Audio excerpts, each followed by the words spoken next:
So let's take a look at the 2 UCAT verbal reasoning techniques I used in my exam, and obviously other UCAT students have used this technique as well.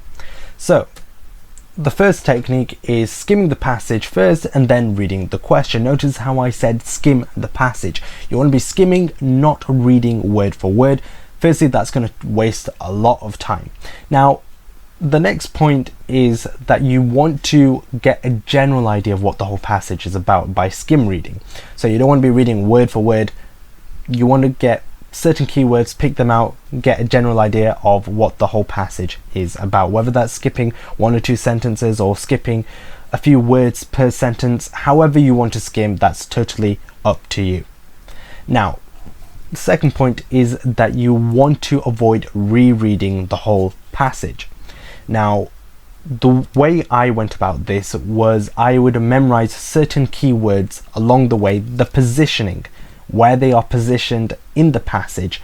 So by memorizing their position, so for example, if it was about Goldilocks and the 3 bears, and whilst I'm reading, obviously I wouldn't want to memorize the keyword, the positioning of the keyword Goldilocks, because that would be mentioned throughout the whole passage, because the whole passage is about Goldilocks. In fact, I would be memorizing certain keywords like forest or berries or trees, because obviously the whole passage isn't really about berries and forests and trees. It's about Goldilocks and the 3 bears and a bowl of porridge. So hopefully you get the idea. So that was my last point. So memorize vaguely where certain keywords are, and hopefully that should prevent you from rereading the whole passage again. And so with that, you will straight away go to the certain part of the passage, and that avoids you from rereading the whole passage again and saves you a lot of time. So now let's look at the second technique. Now the second technique is reading the question first and then scanning the passage. Now, by reading the question first, obviously you'll be picking out certain key words, and by picking out those certain keywords from the question, you will now be like locking down, tracking down where that certain keyword is in the passage, and then what you would do is read around those keywords, like the sentence before and the sentence after, and then try and work out the answer from that. So let's say, for example, it said something like, the question said something like, was Goldilocks born in 1995? And obviously the keyword is not Goldilocks, because the whole passage, let's say, was about Goldilocks. Instead, the keyword you're looking for here is 1995. And now this is an amazing keyword. Firstly, it stands out. It's not a letter, it's a number. So it stands out from the rest, and your brain will be literally scanning for literally 1995. So you won't be taking in any other keywords, any words in the passage, but you'll be only looking for 1995. Now, the main benefit of this is that you are ignoring and filtering out every other word apart from the keyword within the question, which is what I've just said.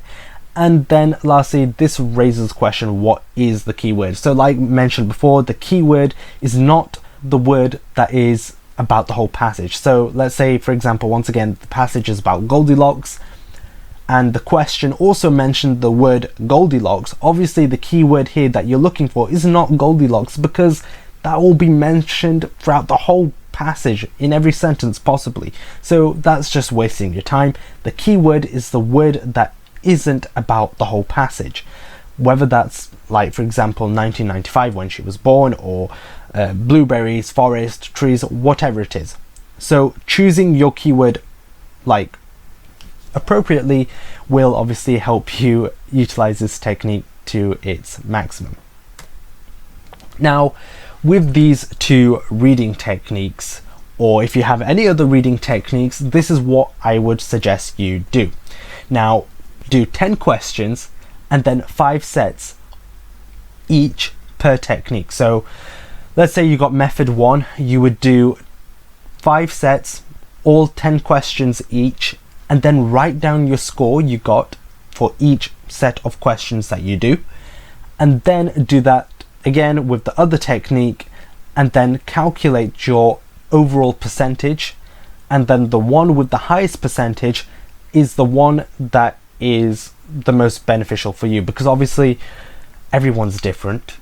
Everyone has their own techniques, their learning styles, etc. So if someone came up to you and said they scored 900 and they told you that they used this certain technique, it doesn't mean that if you use that technique that they will also gain, that you will also gain 900. It's all really personal, how your mind functions.